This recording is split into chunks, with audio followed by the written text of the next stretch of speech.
Bienvenidos al espacio de historia de France 24. Mi nombre es Álvaro Cordero. La primera vuelta de las elecciones presidenciales en Brasil vislumbraron un país dividido entre dos candidatos frontalmente opuestos, Luiz Inácio Lula da Silva y Jair Bolsonaro. Dos políticos que defienden modelos muy diferentes y que tienen experiencia al frente de la nación brasileña. Es por ello que en France 24 repasamos cómo fueron sus gobiernos. La llegada al poder de Lula da Silva se produjo en 2003. Este trabajador del metal y sindicalista, de orígenes humildes, gozaba de una gran fama y respeto entre la clase obrera brasileña. Y tras 3 elecciones fallidas, pudo llegar a la presidencia de su país con un discurso progresista que se basaba en sacar de la pobreza a millones de familias.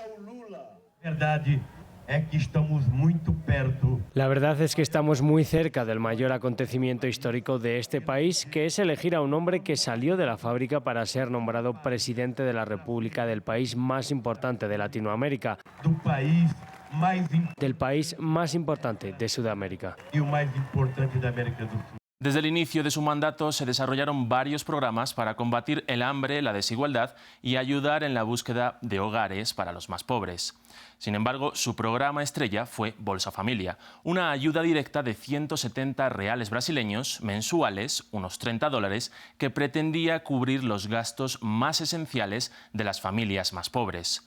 Su aplicación fue un éxito, ya que, según el Banco Interamericano de Desarrollo, casi el 25% de la población se benefició de esta ayuda, y esta apenas costó un 0,5% del PIB brasileño.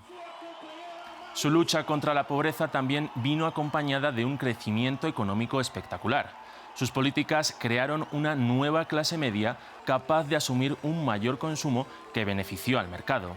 Y Brasil se convirtió en un referente dentro del comercio internacional gracias a las exportaciones de materias primas en un momento en el que estaban muy cotizadas en el exterior, convirtiendo a Lula en un símbolo de la izquierda latinoamericana y de los países con economías en desarrollo.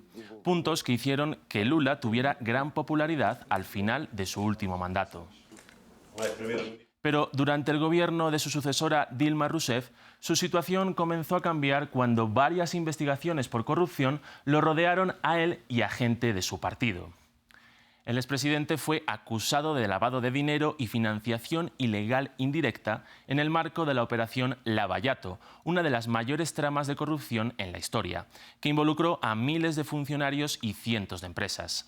Esta cuestión hizo que su reputación desapareciera y lo llevó a prisión por más de 20 meses, impidiendo que se pudiera presentar a las elecciones de 2018. Sin embargo, el expresidente fue liberado a finales de 2019 después de que se descubriera que el juez Sergio Moro había violado sus derechos y cometido prevaricación al haberlo mandado a prisión de forma preventiva. Las numerosas investigaciones que Lula tenía en su contra fueron anuladas por un defecto de forma o resultaron en absoluciones, algo que le permitió volver a la vida política para presentarse a las elecciones presidenciales de 2022. Unas elecciones en las que ha tenido que enfrentarse a Jair Bolsonaro, un político de extrema derecha cuya figura empezó a destacar precisamente en medio del contexto de descrédito contra el Partido de los Trabajadores por la corrupción. Una situación que se sumó a la crisis política durante el gobierno de Dilma Rousseff y que terminó con su destitución en 2016 por medio de un impeachment. Así votó Bolsonaro contra la expresidenta. Por un Brasil encima de todo y por Dios encima de todos, mi voto es sí. Jair Bolsonaro consiguió vencer en los comicios de 2018 con un discurso en que se priorizó la lucha contra la corrupción y la promesa de unas políticas ultraliberales que calmaran el malestar de las clases medias y altas con el gasto en ayudas sociales que había fomentado el Partido de los Trabajadores. Políticas que muchos consideraban un gasto inadmisible y una forma de fomentar que los más pobres no trabajaran. El mandatario brasileño también se caracterizó por sus constantes polémicas y su discurso polarizante. Durante sus 4 años se facilitó el acceso a comprar armas, aumentando su venta en un 300%, se privilegió la agenda de grupos ultraconservadores como los evangelistas o se negó el efecto negativo de la deforestación en el Amazonas, algo que aumentó su destrucción. Es una falacia decir que la Amazonía es patrimonio de la humanidad equívoco. y un error confirmado por los científicos decir que nuestros bosques amazónicos son el pulmón del mundo. Aunque probablemente su mayor polémica se dio durante la pandemia. El mandatario brasileño se convirtió en uno de los líderes mundiales más escépticos con respecto a la gravedad del coronavirus. Una postura que hizo que rechazara los confinamientos masivos y que le llevó a cuestionar la efectividad de las vacunas e incluso el origen del virus, al acusar a China de su creación.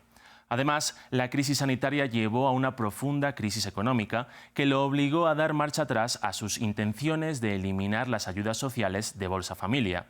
Y, aunque terminó con el programa insignia del lulismo, creó otro llamado Auxilio Brasil, que sirvió para que se ganase el apoyo de los sectores más empobrecidos. Pero lo cierto es que su futuro y viabilidad está cuestionado tras las elecciones de 2022. Es en este contexto en el que llegan los dos candidatos a una segunda vuelta especialmente polarizada, donde dos modelos de país y sociedad se enfrentan. Con esto concluimos. Gracias por compartir y comentar estas historias que las encuentran en los programas de France24.com.